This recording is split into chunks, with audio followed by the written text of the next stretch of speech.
जी, मेरी आवाज़ आ रही है, तो 2 लिख के बताइए।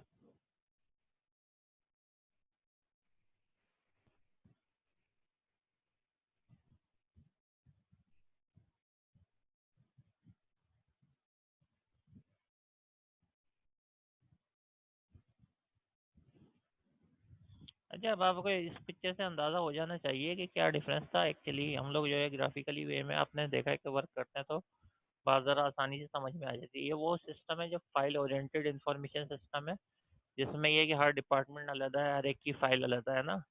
तो इसमें एक्चुअली ये हो रहा है कि लोग जा रहे हैं और अपना डेटा तो सेव कर रहे हैं कंप्यूटराइज सिस्टम में, लेकिन आपस के अंदर कोई मतलब ये कनेक्टिविटी नहीं है, आपस के अंदर कोई इंटीग्रिटी नहीं है कि एक ही जगह जो है रिकॉर्ड सेव हो रहा है। डिफरेंट जगह जो है रिकॉर्ड सेव हो रहेंगे और डिफरेंट जगह जो है वो आपकी इन्फॉर्मेशन स्टोर हो रही है।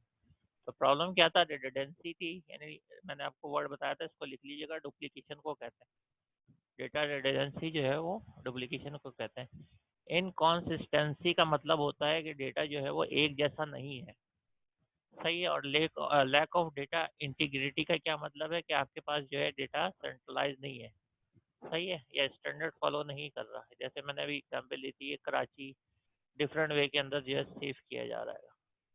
फिर हम आए डेटाबेस अप्रोच की तरफ, तो क्या फ़ायदा हुआ कि आपके पास जो है वो एक तो डेटाबेस सेंट्रलाइज हो गई, जहाँ पे आपका सर्वर रखा है। अब कस्टमर ये जितने भी आपके पास इंफॉर्मेशन है कस्टमर की, वो सेव हो रही है। मार्केटिंग डिपार्टमेंट को चाहिए तो वो इस डेटाबेस से उठा रहेगा तमाम इंफॉर्मेशन है, क्योंकि उसको फिजिकली वहाँ जाने की ज़रूरत नहीं है।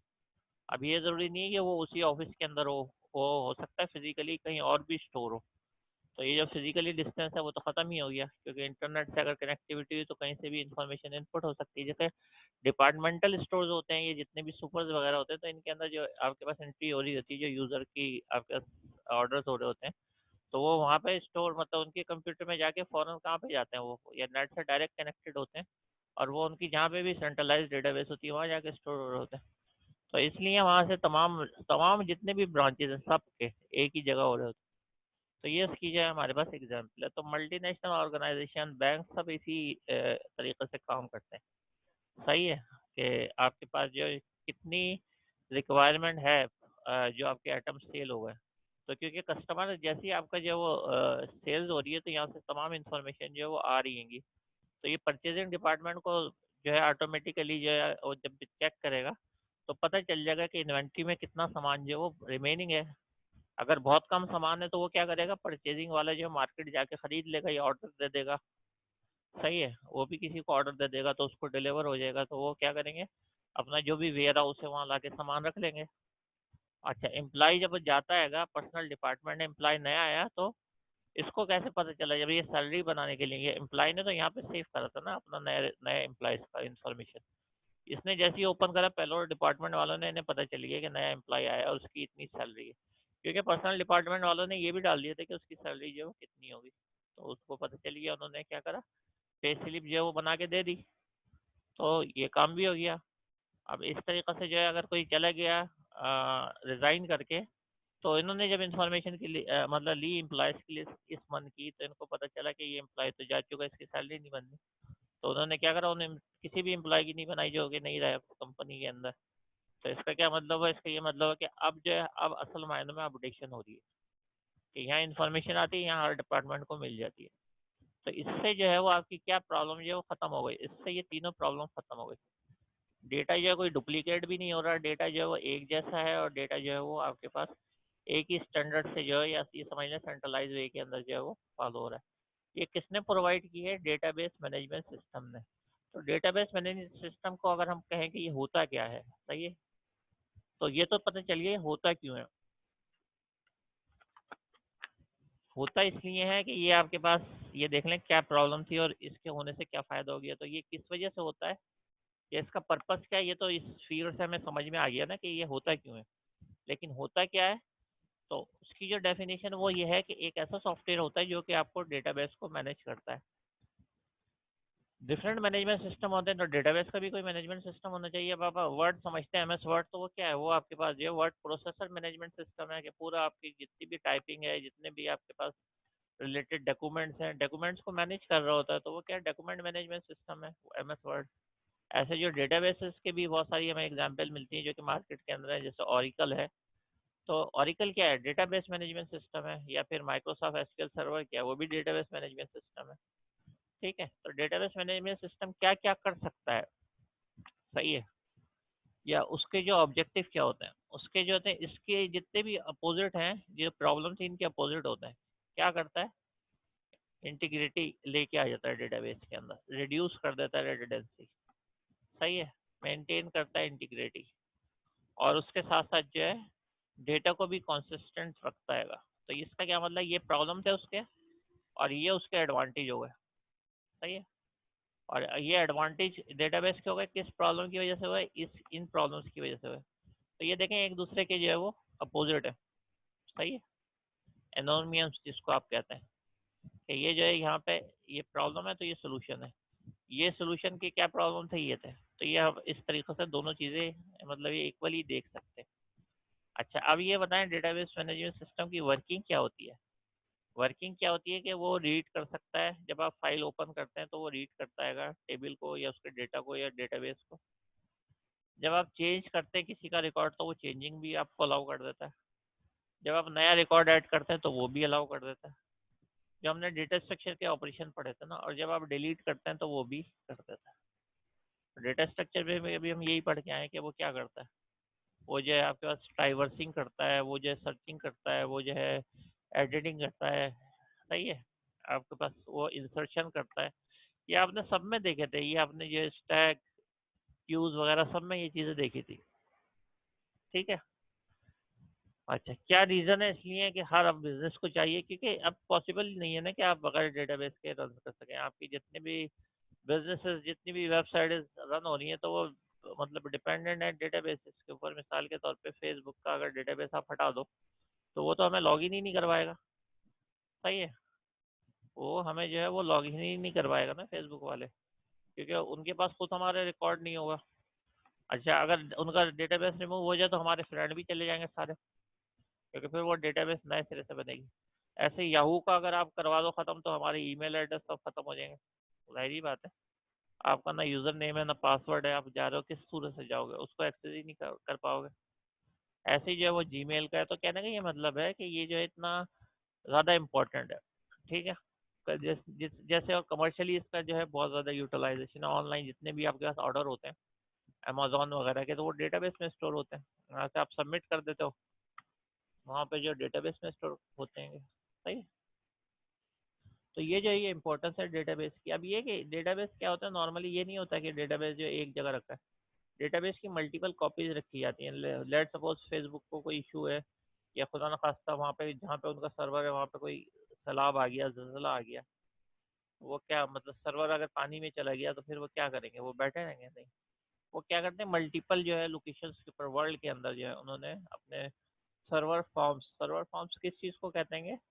आपने फॉर्म का नाम तो सुना होगा। उसके अंदर क्या होता है, एग्रीकल्चर होता है, लेकिन एग्रीकल्चर होता है एक बहुत बड़ी क्या होती है, ग्राउंड होता है जिसके अंदर ये सारे काम हो रहे होते हैं। तो वो सर्वर फॉर्म्स होते हैं, यहाँ पे बहुत सारे सर्वर जो है वो रखे हुए होते हैं।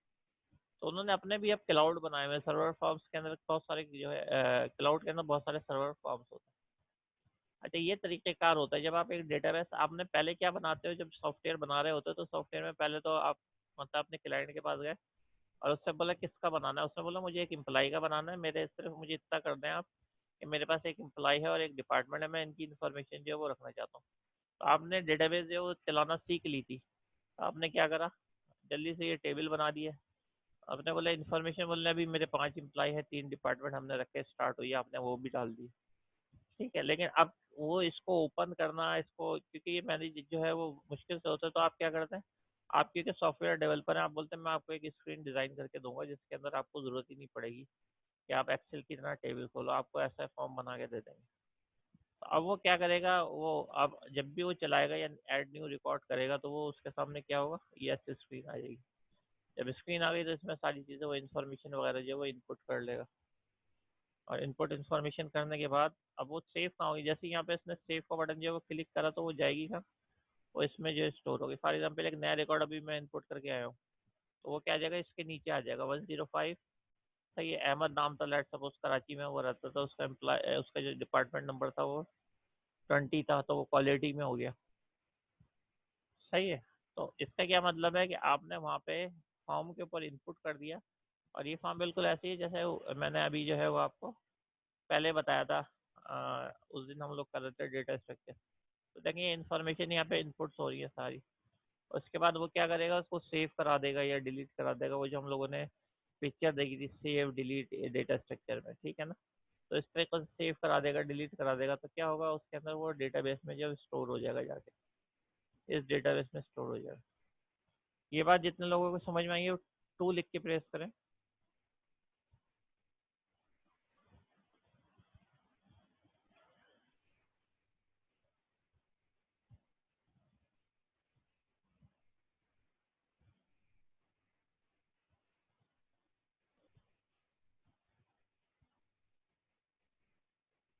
चलो सही है। अच्छा देखें, ये जो है ना नॉर्मली, अब आप फर्स्ट सेमेस्टर में, तो फर्स्ट सेमेस्टर में बस क्या होता है कि ये मैंने जो आपको बात बताई, ऐसे ये क्या कहलाता है, ये कहलाता है बैक एंड।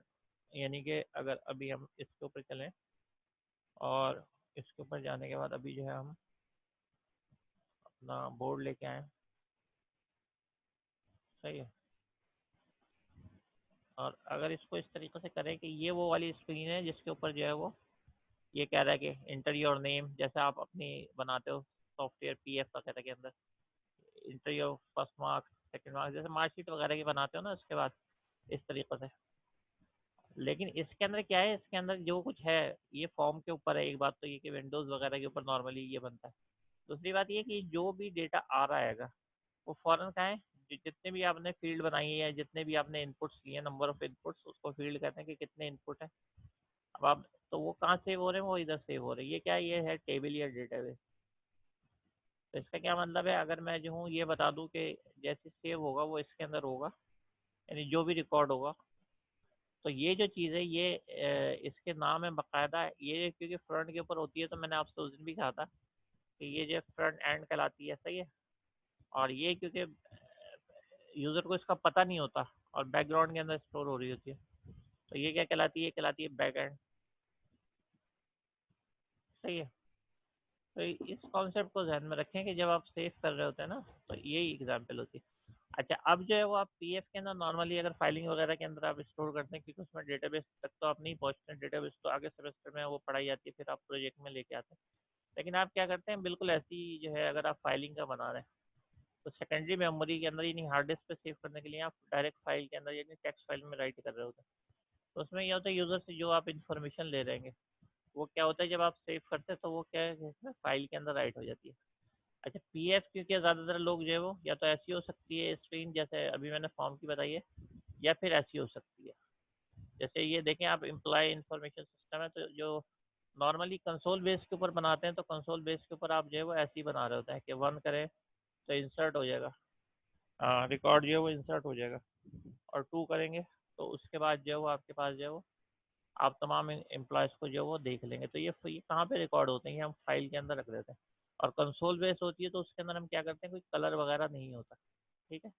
उसके अंदर जो कलर वगैरह जो वो यूज़ नहीं हो रहा होता। तो अगर ऐसे आप देखें, जबकि इसके मुकाबले में जब आप विंडोज़ बेस बना रहे होते हैं तो ऐसा होता है। तो ये थोड़ा सा डिफरेंस होता है। कंसोल बेस के अंदर जितने भी मैनेजमेंट सिस्टम है, यानी इसको हम कहते हैं MIS, उसके अंदर होटल मैनेजमेंट हो सकता है, उसके अंदर जो है वो एम्प्लॉय मैनेजमेंट हो सकता है, उसके अंदर जो है वो आपके पास कार्स रेंट अ कार का हो सकता है, सही है। और जितने भी आपके पास है जिसके अंदर जो है हमें डेटा सेव करना है और उसका कोई रिकॉर्ड देखना है। लेकिन इसमें जो सबसे इम्पोर्टेंट होता है वो होता है सर्च, कि भाई सर्चिंग करनी है तो आप कोई एम्प्लॉय नंबर दो या नेम दो, तो वो आपको बता दे कि वो डेटाबेस के अंदर मौजूद है या नहीं है, सही है। तो हमेशा याद रखें कि जितने भी इंफॉर्मेशन सिस्टम होते हैं तो उसके अंदर जो चीज़ें कॉमन होती हैं वो क्या होती है, वही वाली। या तो ऐड न्यू रिकॉर्ड होगा, उसको हम कहते हैं इंसर्ट, या आपको डिस्प्ले और रिकॉर्ड किया जाएगा, इसको क्या कहते हैं, ट्राइवर्सिंग। डेटा स्ट्रक्चर में हमने पढ़ा था प्रिंट ऑल रिकॉर्ड। या फिर सर्चिंग की जाएगी, तो इसके अंदर नॉर्मली लीनियर सर्च लगाते हैं, ये भी हम पढ़ चुके हैं, सही। अपडेट किया जाएगा, अपडेट का क्या मतलब है कि कोई आपने एडिटिंग वगैरह परफॉर्म करनी है। डिलीशन, ये जो है उधर भी आपके पास ऑपरेशन मौजूद था डेटा स्ट्रक्चर में, या फिर उसको डिलीट किया जाएगा। अब इन्होंने सॉर्ट दिया, देखें सॉर्ट भी आपके पास वही ऑपरेशन है डेटा स्ट्रक्चर का, लेकिन ज़रूरी नहीं है आप लगाएं। लेकिन ये जो ये बाकी चीज़ें ये तो होती हैं। या फिर आप आखिरी ऑप्शन ये देते हैं, स्विच केस में नॉर्मली दे देते हैं, या इसके थ्रू भी दे सकते हैं। 7 वाले के ऊपर हम क्या करते हैं, सिस्टम से बाहर आ जाते हैं। और नॉर्मली हम कहते हैं इंटर योर चॉइस। अब यूज़र की मर्जी है, वन जैसी करेगा तो स्क्रीन चेंज हो जाएगी, और फर्स्ट करेंगे वो वाली स्क्रीन ये है। अगर कोई और साफ सी नज़र आ गई तो फिर हम देख लेते हैं। तो वो वाली जो स्क्रीन है ना, सपोज करें कि ये वाली है या ये वाली है। ठीक है, मैं इसको वो कर देता हूँ इस इधर। ठीक है, देखिए फॉर एग्जांपल ये बोल रहा है। अब ये चले एग्जाम्पल मेथड लिखा है टेक्स्ट वन जैसे, तो हम तो इधर लिखा हुआ आपके पास आ रहा होगा कि inter name, inter department, inter city. इस तरीके से आप जो इनपुट देते रहेंगे कंसोल डॉट रीड लाइन और राइट लाइन के थ्रू, जैसे आप प्रेस करेंगे तो वो क्या होगा, वो सेव हो जाएगा, और सेव होने के बाद आपको इस स्क्रीन पे दोबारा ले जाएगा। अब आपको चेक करना होगा कि हम चेक करें कि वो जो है रिकॉर्ड इनपुट हुआ या नहीं हुआ, तो आप इससे भी देख सकते हैं, टू से भी देख सकते हैं। इसमें क्या होगा, सारे रिकॉर्ड शो कर देगा। तो जो नया रिकॉर्ड अभी आपने यहाँ पे दिया था, सही है, नया रिकॉर्ड कुछ भी आपने इनपुट किया था वो पूरा का पूरा जो है ये सबसे लास्ट में नजर आ जाएगा। और अगर जो है वो आपने सर्चिंग करनी है, जैसे फॉर एग्जांपल यहाँ पे आपने जो है वो उस्मान नाम दिया था सेव करते वक्त में, या किसी का उस्मान नाम था वो आपने दिया था, तो उस सूरत के अंदर क्या होगा, जैसे आप इसको सेव कर रहे होगे तो ये यहाँ पे आपके पास जो है ना, सर्चिंग में आप उस्मान भी डाल सकते हो तो वो शो कर देगा। ठीक है, रिकॉर्ड डिलीट हो सकता है, अपडेट। तो ये बात याद रखें, मैंने आपको पहले बोला था, ये हर हर डेटा स्ट्रक्चर से ऑपरेशन होते हैं। उस वक्त हम सिंपल क्या पढ़ रहे थे, स्टैक पढ़ रहे थे, हम जो क्यू पढ़ रहे थे, हम लिंक लिस्ट पढ़ रहे थे, हम ट्री पढ़ रहे थे, ग्राफ देख रहे थे। लेकिन हमने जो है ना वो देखा था, वो डेटा स्ट्रक्चर के हवाले से देख रहे थे ना उन चीज़ों को, क्या एक क्यू बनाते थे। लेकिन अब आप देखें, ये तो एक बिजनेस सिस्टम है, बिजनेस सिस्टम के अंदर क्या हो रहा है, वही चीज़ हो रही है जो डेटा स्ट्रक्चर में हो रही थी, कि एक नया रिकॉर्ड जो है इनपुट कर रहे हैं, व्यू ऑल रिकॉर्ड कर रहे हैं, सर्च जो है अप्लाई कर रहे हैं। तो आप जो है वो कंफर्म कर लीजिएगा अपने टीचर से, अगर आपके जो है टीचर पीएफ के वो ये कहते हैं कि जी आपका कंसोल बेस्ड होगा कम्प्लीटली, तो फिर ये तरीका ये कहलाता है मेन्यू ड्रिवन। इसमें सिर्फ चेंज क्या करना है आपने, कि लेट्स सपोज आपका जो है यहाँ पे हॉस्पिटल मैनेजमेंट सिस्टम है, तो क्या हो जाएगा, इंसर्ट अ न्यू पेशेंट हो जाएगा, या इंसर्ट अ न्यू डॉक्टर हो जाएगा, जो भी उसकी रिक्वायरमेंट होगी।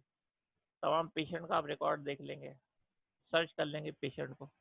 अगर आपके पास जो है न्यू कार है या रेंट अ कार है, तो उसके अंदर जो है वो आपका इंसर्ट पहले कार का देंगे इन्फॉर्मेशन। ठीक है, तमाम कार देखेंगे, उसमें आप ये भी ऑप्शन रखेंगे कि आपके पास जो कार बुकिंग का ऑप्शन रखेंगे, क्लिक करेंगे उसके ऊपर या सेलेक्ट करेंगे उसको फोर प्लेस करके, तो वो कार बुकिंग पे चला जाएगा।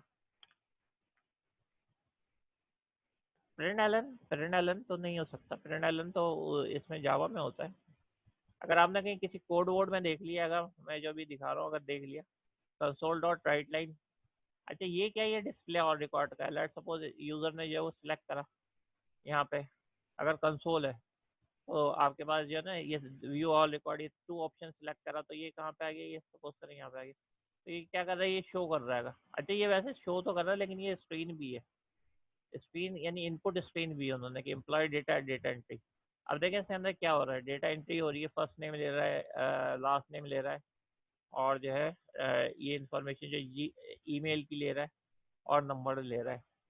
और उसके बाद ये हर हर रिकॉर्ड के बाद क्या क्या कहता है, do you want to continue, yes या नो।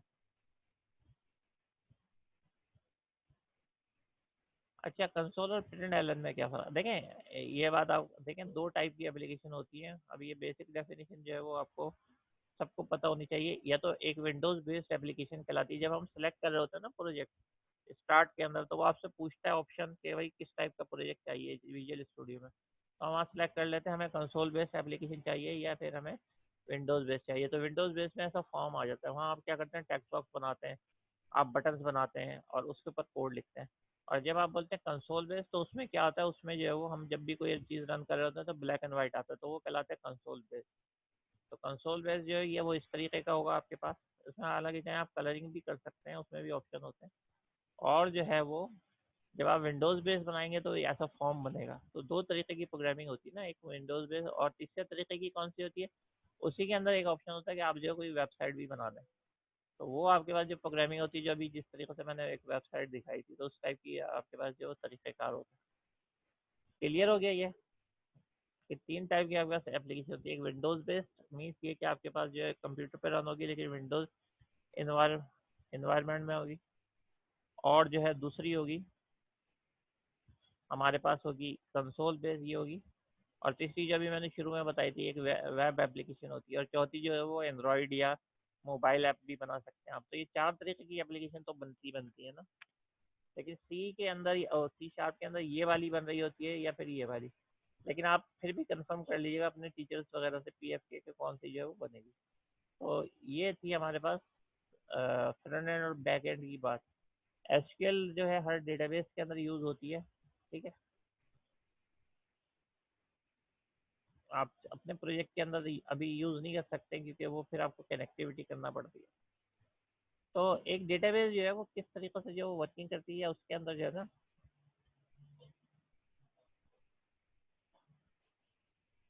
सही है, विंडोज फॉर एप्लीकेशन तो करवाया था। ठीक है, आप देख लें जो भी टीचर आपके कह रहेंगे। देखिए प्रोजेक्ट जो है वो थ्योरी टीचर जो है वो बनाने, तो एक आप काम जरूर कीजिएगा, वो ये क्वेश्चन जरूर कर लीजिएगा उनसे कि उनकी क्या रिक्वायरमेंट है। टीचर जो है वो नॉर्मली, क्योंकि प्रोग्रामिंग फंडामेंटल होता है, तो वो बोलते हैं विंडोज प्रोग्रामिंग अभी आप ना स्टार्ट करें, अभी आप कंसोल पे बनाएं ताकि आपका थोड़ा सा लॉजिक क्लियर हो इफ देन एल्स का। तो इसलिए जो है वो आप अपने थ्योरी टीचर से कंफर्म कर लीजिएगा कि क्या करना है, सही है, क्योंकि प्रोजेक्ट जो है आपने उधर ही सबमिट करना होता है थ्योरी वाला। अच्छा, एक डेटाबेस के अंदर हमने जो चीज़ें देखी हैं वो देखी है कि क्रिएट टेबल करते हैं, सही है। टेबल जो है जैसे अभी हमने देखा, ये टेबल जो क्रिएट करना पड़ता है, ये फैसिलिटी कौन देता है, ये डेटाबेस देता है। फिर हम फॉर्म भी ये चाहे तो बना सकते हैं। ये फैसिलिटी कौन देता है, ये देता है विजुअल स्टूडियो, सी भी देता है, सी शार्प भी देता है, और विजुअल स्टूडियो मीन्स वही दे रहा है ना। लेकिन अगर चाहे कुछ डेटाबेसेस भी देती हैं जैसे एक्सेल है, वो उसमें भी आप बना सकते हैं। फिर आप जो है क्या करते हैं, जब ये सारी चीज़ तैयार हो जाती हैं तो फिर आप क्या करते हैं, डेटा को इनपुट करना शुरू कर देते हैं, या जिस कंपनी के आपने बनाया वो डेटा को टेबल्स वगैरह में इनपुट करने लगते हैं। जब टेबल इनपुट हो जाता है डेटा वगैरह के, तमाम दिन की सेल्स हो गई किसी सुपर स्टोर में, तो फिर क्या होता है, फिर आता है आपके पास मैनेजमेंट इन्फॉर्मेशन, कि मैनेजमेंट को जो रिपोर्ट चाहिए। तो फिर आपके पास जो है वो रिपोर्ट आप जनरेट करते हैं कि सारे रिकॉर्ड दिखा दें या प्रोडक्ट वाइज दिखा दें, सही है ना। क्यूरी डिज़ाइन का भी इसमें ऑप्शन होता है आपके पास अक्सर वो बेचता है, कि क्यूरी भी जो है वो आप, क्यूरी का मतलब ये होता है कि आप जो है वो कोई यही कि एम्प्लॉयज जो कराची से कितने बिलोंग कर रहे हैं, यानी कोई क्वेश्चन करना, क्वेश्चन को कहते हैं क्यूरी। तो उसके लिए एक लैंग्वेज है वो कहलाती है एसक्यूएल, स्ट्रक्चर क्यूरी लैंग्वेज, जो हमने देखी भी थी, जो डिक्लेरेटिव में आपको पढ़ाई थी ना। उसमें जो है वो आप टेबल से कोई भी डेटा जो है वो सिलेक्ट करके ला सकते हैं, ठीक है।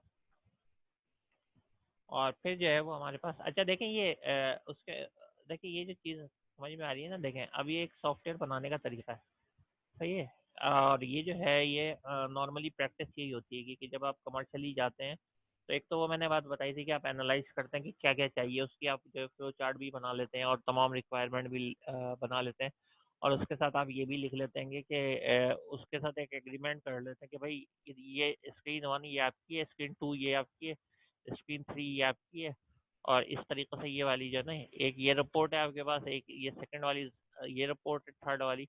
जब वो सब ओके हो जाता है और सिग्नेचर हो जाते हैं, तो इसका मतलब है कि अब जो है बात कंफर्म हो गया। वो कल को ये नहीं कह सकते कि जी हमने ऐसा नहीं ऐसा कहा था, वो तो क्योंकि आपने इन रिटर्न लिख लिया ना। अब आप उनको चेक कराते हैं वो वाला डॉक्यूमेंट, और उसका डॉक्यूमेंट का क्या नाम था, SRS, सॉफ्टवेयर रिक्वायरमेंट स्पेसिफिकेशन। किस काम आता है इसका, उसको एक एग्रीमेंट होता है, सॉफ्टवेयर का एग्रीमेंट होता है। आप जो है ना उससे ये पूछते हैं कि क्या क्या चाहिए, वो बताता है, और क्या क्या इनपुट्स चाहिए, इनपुट स्क्रीन क्या होनी चाहिए, आउटपुट होनी चाहिए। और उसके बाद जो है वो जब आप प्रोजेक्ट उसको टर्न मतलब दे रहे होते हैं, हैंड ओवर कर रहे होते हैं, और जब आप फाइनल पेमेंट ले रहे होते हैं, तो फिर उसको चेक कराते हैं कि देखा भाई ये आपने कहा था ये तैयार है, ये कहा था ये तैयार है। उसमें फिर कोई इशू नहीं होता, मतलब जितनी रिक्वायरमेंट सही है ना उतनी। हमेशा याद रखें कि आप एक तरीके से जैसे मतलब ये फ्री लॉन्सर के तौर पे स्पेशली जब आप वर्किंग कर रहे होते हैं, तो आप में और एक कोई भी टेक्निकल पर्सन जो आपके पास घर के ऊपर आता है और आपसे ये पूछते हैं कि आप बताएं पहले काम क्या क्या है, तो वो जो काम वो आप उसको बताते हैं कि यहाँ पे ये काम है, यहाँ पे ये काम है। कोई भी टेक्निकल पर्सन, चाहे वो एसी वाला हो या कोई भी हो, एग्जाम्पल के तौर पे मैं कह रहा हूँ, जब वो जा रहा होता है तो उससे आप बोलते हैं हाँ जी ये हो गया, बोलते हैं हाँ हो गया, ये चीज़ हो गई, हाँ हो गई। वो आपको दिखाता भी जाता है, फिर फाइनल में उसकी आप पेमेंट वगैरह करते हैं। तो इस तरीके से सॉफ्टवेयर के अंदर भी यही टेक्निक होनी चाहिए बिल्कुल कि, और वो मतलब सॉफ्टवेयर इंजीनियरिंग नाम ही सीखा है कि तमाम चीज़ें जो है आपने एक ऐसे इंजीनियरिंग तरीके से कंप्लीट की हैं और उसको जो है वेरीफाई कराई हैं एसआरएस के थ्रू कि उसने बोला ओके। ओके के बाद जो है वो आपने उसको उससे पेमेंट ली और चले गए, और टाइम आपने देख लिया कि टाइम जो है उस वक्त जो आपने प्रोजेक्ट का बनने का टाइम दिया था वही हो रहा है। मीन्स ये है कि आपने 2 महीने कहे थे कि 2 महीने में बना दूंगा या 3 महीने में, तो आपने 3 महीने से पहले उसको हैंड ओवर कर दिया। तो ये जो दो बातें हैं, इसमें टाइम का ख्याल करना, कॉस्ट का ख्याल करना, शुरू में ये रिक्वायरमेंट। अच्छा, इसकी सिंपल सी एग्जांपल एक और भी मैं दे सकता हूँ आपको कि लेट सपोज एक प्रोजेक्ट है बहुत बड़ा है, तो आप उससे ज़्यादा पैसे मांगते हैं, और एक छोटा प्रोजेक्ट है उसके जो कम पैसे मांगते हैं। तो अब लेट सपोज एक जो बहुत छोटा प्रोजेक्ट एक छोटी सी शॉप का है, उसके अंदर टोटल 3 फॉर्म है और 3 रिपोर्ट है। तो जाहिर बात है आप उसके लेट सपोज आपने कहा मैं 10,000 लेता हूँ, तो ये सपोज करते हैं कि आपने कहा मैं 10,000 लूँगा, ठीक है। लेकिन अगर वही किसी और कंपनी का हो जिसके ऊपर 30 फॉर्म हो और आपके पास जो है 30 रिपोर्ट्स हो, एवरेज ऑन एवरेज, तो फिर आप क्या करते हैं, फिर आप जो है वो जो 10,000 था उसमें फिर आप 1 लाख लेंगे। तो ये ज़रा इस चीज़ का जो है ना, ये भी कॉस्ट होती है कि नंबर ऑफ इनपुट स्ट्रीम और नंबर ऑफ आउटपुट्स, इससे जो है वो कॉस्ट जो है वो होती है। उसमें आपको ये फ़ायदा होता है कि आप जब एक प्रोजेक्ट कंप्लीट कर लेते हैं, जैसे 20 इनपुट स्क्रीन थी और आपके 30 जो थे आउटपुट्स थे वो आपने कंप्लीट कर लिए ना, अब वो बोलते हैं एक दो आउटपुट और बना लो। तो दो आउटपुट एक आउटपुट के लेट सपोज आपने जो है वो 10,000 लिए थे या 5,000 लिए थे, तो अगर वो दो आउटपुट और मांग रहे हैं या दो रिपोर्ट्स और मांग रहे हैं, तो आप क्या करोगे, उनसे 5,000 उससे फर्क बोलोगे आप मुझे 10,000 और देंगे तो फिर मैं करूँगा। लेकिन अगर ये चीज़ लिखी हुई नहीं होती है, अगर आप जो है बिल्कुल सीधे साधे तरीके से जाते हैं ना, उनसे शर्मा रहे हैं, पैसे नहीं पूछ रहे, और वो जो है जो बनवा रहे हैं बनाए चले जा रहे हैं, बनाए चले जा रहे हैं, तो वो आपकी जो है वो एक अगर 2 महीने का प्रोजेक्ट होगा तो वो 1 साल लगा देंगे आपको काम करवा करवा के, और साथ में जो है वो पेमेंट तो वही वाली करनी है उन्होंने जो 2 महीने की तय की थी। उसके अलावा ये है कि आपका जो और जगह का प्रोजेक्ट है वो सारे जो है वो मिस हो जाएंगे। अच्छा, एंड में ये है कि आपने क्योंकि डॉक्यूमेंट्स जो है वो आप बहुत शर्मीले डॉक्यूमेंट भी नहीं, कि आपने टाइप किया कुछ भी नहीं करा, और आपने जो है वो उनके जो है तय कर लिया, सब कुछ तय कर लिया, अब आप जो है उनका प्रोग्राम बनाते चले जा रहे हैं। तो एंड में जब आपके पास कोई डॉक्यूमेंट नहीं था, प्रूफ नहीं था जो उनको रिक्वायरमेंट चाहिए थी, तो अब आपने बोला कि अच्छा मैं जा रहा हूँ, तो उन्होंने बोला ये तो रह ही गया, ये वाला फॉर्म तो रह गया, ये वाला फॉर्म तो रह गया, ये वाली रिपोर्ट तो क्यों, गलती आपकी है। मिसाल के तौर पे आप इवन ये कि अगर किसी को लेबर को भी लाते हैं तो हम उसको ये तो बता देते हैं कि भाई इस कमरे पे ये कलर होना है, और अगर आपके पास ये कलर होना है, तो अब वो क्या करता है, वो फौरन ये करता है कलर उन कलर का वो करता है कि जी लेके आ जाएंगे आप मुझे दे दें, और वो शुरू हो जाता है, वो ज़्यादा से ज़्यादा जल्द से कम वक्त में काम करके अपनी पेमेंट लेके जाना चाह रहा होता है। सही है, लेकिन सॉफ्टवेयर के अंदर बहरहाल ऐसा नहीं होता, इसीलिए सॉफ्टवेयर की कॉस्ट भी ज़्यादा होती है उसमें। आपके पास जो है वो अ, मतलब ये वक्त के साथ साथ जो है वो चेंजेस भी आती हैं, तो उसको भी आपको मैनेज होता है। ये नहीं बिल्कुल आपने जो है वो कह दिया ही जी एसआरएस के ऊपर है वही होगा। हो सकता है आगे चल के देखें आपको खुद लगे कि जी प्रोजेक्ट में कुछ चेंज करना पड़ेगी, तो आप जो है वो अपने तौर के ऊपर भी चेंज कर सकते हैं। लेकिन इतना नहीं कर सकते कि वो बिल्कुल जैसे फॉर एग्जांपल और ये जो एस आर एस है इसकी रिक्वायरमेंट क्यों है, अब आपने बोला जी मुझे जो है वो लेट सपोज कलर जो है वो ऑफ वाइट करवाना था रूम के ऊपर, आप वापस आए आपने देखा पेंटर ने जो है वो क्या करा है, डार्क रेड कर दिया, डार्क रेड कर दिया, तो अब आप उसको बोलेंगे कि भाई ये क्या करा, तो वो तो ये कह सकते हैं ना आपने तो कहा था खाली कलर कर दो, तो मैंने कलर कर दिया। सही है। और अगर आप उससे बोल के गए होते, स्पेसिफिकेशन दी होती आपने कि नहीं ऑफ वाइट करना, तो इसलिए जो है वो दोनों एंड के ऊपर ये ज़रूरी है ना, जो जिसने ऑर्डर दिया वो भी कर सकता है बाद में कि नहीं जी मैंने तो ऑफ वाइट का दिया था। अच्छा, अब वो कह के जो है गया है कि कोई डार्क कलर करना, वो चला गया वापस आया, अब वो अंदर आके देखता है डार्क रेड कलर है, बुरा लग रहा है, अच्छा ही नहीं लग रहा है, तो वो क्या करता है, वो फौरन ये कहता है मैंने तो ऑफ वाइट कहा था, लेकिन आपने क्योंकि ना उससे कुछ लिखवाया ना कुछ करा है, तो आप कहेंगे नहीं आपने तो डार्क कलर कहा था या डार्क रेड कहा था, वो नहीं मान रहा, वो बोल रहा नहीं मैंने तो ऑफ वाइट कहा था, ये तो कोई भी नहीं करवाता। तो इसलिए प्रूफ रखना ज़रूरी होता है हर बात का ना, एक प्रूफ होता है, और सॉफ्टवेयर इंजीनियरिंग के पास वो जो प्रूफ है वो कहलाता है एसआरएस। तो इस चीज़ का जो है सॉफ्टवेयर इंजीनियरिंग के हवाले से या प्रोजेक्ट जब भी आपको मिले सवाल से ख्याल रखिएगा, ठीक है। अच्छा, डेटा माइनिंग की हम बात करें कि डेटा माइनिंग जो है वो क्या होता है, तो ये जो है हमारे पास एक्चुअली डेटा माइनिंग से वर्ड शुरू हुआ था, फिर वो आगे बढ़ के जो डेटा साइंस में कन्वर्ट हुआ, और डेटा साइंस के बाद जो है वो कन्वर्ट हो गया आपके पास मशीन लर्निंग में, बिग डेटा में, सो ऑन। तो ये एक्चुअली डेटा माइनिंग वही था कि डेटा को जो है आप इंफॉर्मेशन डेटा से निकालना, सही है, कन्वर्ट डेटा इनटू इंफॉर्मेशन। तो जितने भी आपके पास ये है, डेटा माइनिंग है, डेटा साइंसेज है, और ये जो है आपके पास बिग डेटा है, इनका सबका पर्पस क्या है? ये डेटा से जो है वो इंफॉर्मेशन में कन्वर्ट करते हैं। और हमने कंप्यूटर की जो बेसिक डेफिनेशन पढ़ी थी वो क्या थी, जब स्टार्ट में पढ़ी थी वो यही थी, कन्वर्ट डेटा इनटू इंफॉर्मेशन। तो अब जितने भी मशीन लर्निंग क्या करती है, वो आपको डेटा को लर्न करके उसके बेस के ऊपर आपको बता देती है कि आप जो डेटा चाह रहे हैं, या उसके बेस पे आपको इन्फॉर्मेशन दे देती है, प्रिडिक्शन कर देती है कि जो आपने आपने मुझे ट्रेन किया उस हवाले से, अब जो आपने क्वेश्चन करा तो उसका आंसर ये होना चाहिए। इसको मशीन लर्निंग कहते हैं। तो ये डेटा माइनिंग जो है उसी की फील्ड है, लेकिन डेटा माइनिंग पहले यूज़ होता था और अब जो है इतना ज़्यादा यूज़ नहीं होता। अब जो यूज़ होता है वो होता है डेटा साइंस। यही चीज़ थोड़ा एडवांस होकर डेटा साइंस हो गई है, और इसके अंदर जो मशीन लर्निंग के एल्गोरिदम मिल गए। मतलब इस वक्त जो है इंफॉर्मेशन टेक्नोलॉजी जो है वो उसके अंदर अगर आप देखें फैसिलिट पहले से कहीं ज़्यादा है, और आने वाले वक्त के साथ साथ बढ़ती जा रही है। तो पहले जब डेटा माइनिंग होती थी तो डेटा माइनिंग के अंदर आपके पास कोई टूल, पाइथन, डेटा साइंस के इतने बड़े बड़े नहीं थे उसमें, और ना इतने लोगों को लॉजिक्स पता थे, ना मशीन लर्निंग इतनी यूज़ होती थी। अब तो जो है ज़्यादा यूज़ हो रही है, सही है। अच्छा, नॉर्मली ये क्या करता है, ये जो है वो बिजनेस करवाती है, तो इसको कहते हैं मार्केट बास्केट एनालिसिस। मीन्स ये मार्केट के अंदर जो है वो ये आपको पता चल जाता है क्या किस चीज़ की जो इम्पोर्टेंस है और किस चीज़ की नहीं है, आपका बिजनेस कैसे सक्सेसफुल हो सकता है। दूसरा ये होता है कि क्वालिटी की बहुत सारी प्रॉब्लम्स होती हैं कि कंपनीज के अंदर, जिसकी वजह से उनका बिजनेस डाउन हो रहा होता है। ये तो बिजनेस की एग्जांपल दी गई है।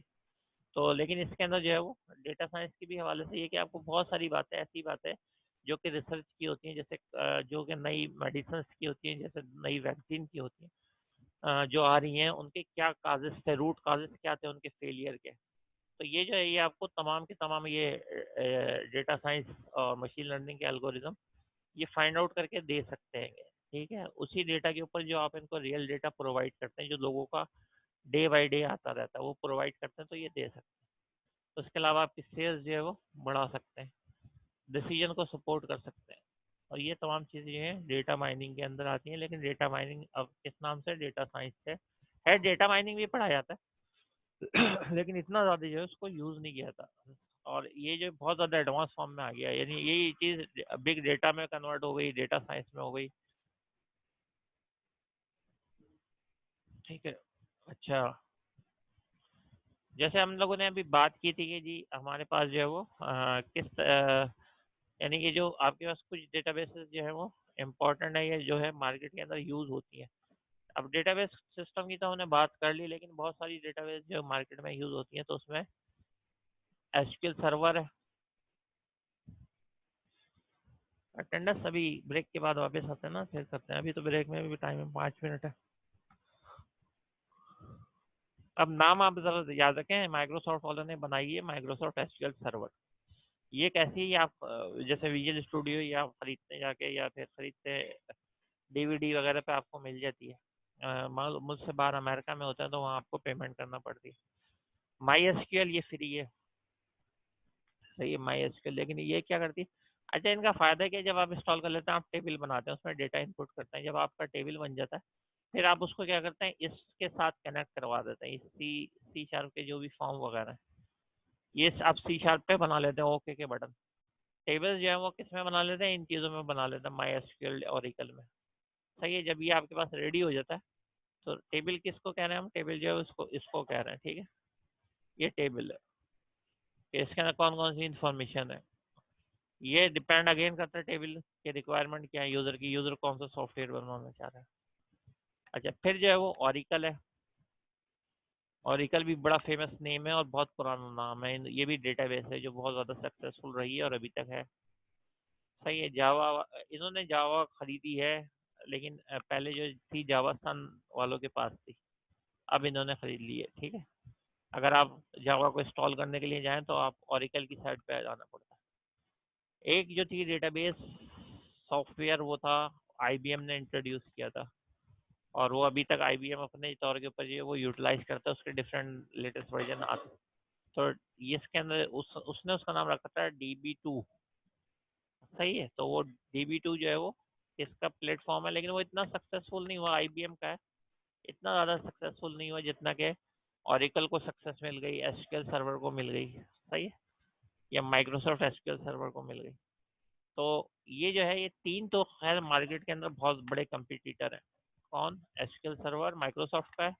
माई एसक्यूएल ये इसलिए बन गई है क्योंकि ये फ्री में और बहुत पावरफुल है माई एसक्यूएल।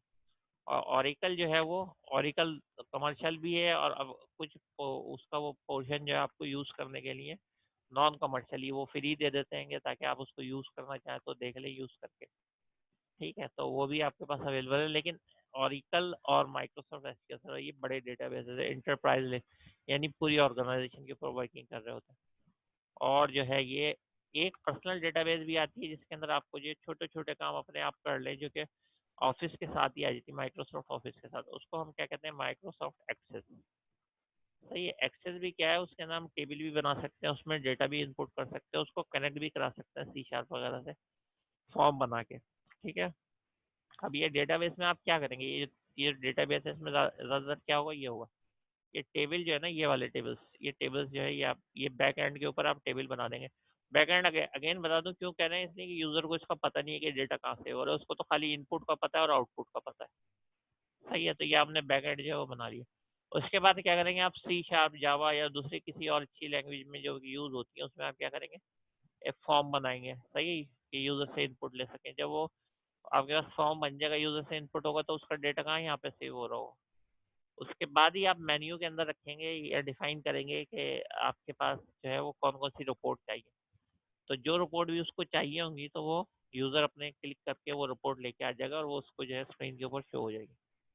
ठीक है, तो अभी ले लेते ब्रेक, क्योंकि ये तकरीबन 1 ही मिनट रहता है। उसके बाद जो है वो अगली क्लास में आते हैं, फिर हम अटेंडेंस की बात करते हैं। थोड़ा सा टॉपिक देखते हैं, फिर अटेंडेंस लेते हैं। ठीक है, 1 मिनट में देख लूँ बच्चे कितने हैं। अच्छा, एक वेटिंग में। सही है, और 19 हो गया अब। चलो, 19 नहीं 18 हो गए। ठीक है।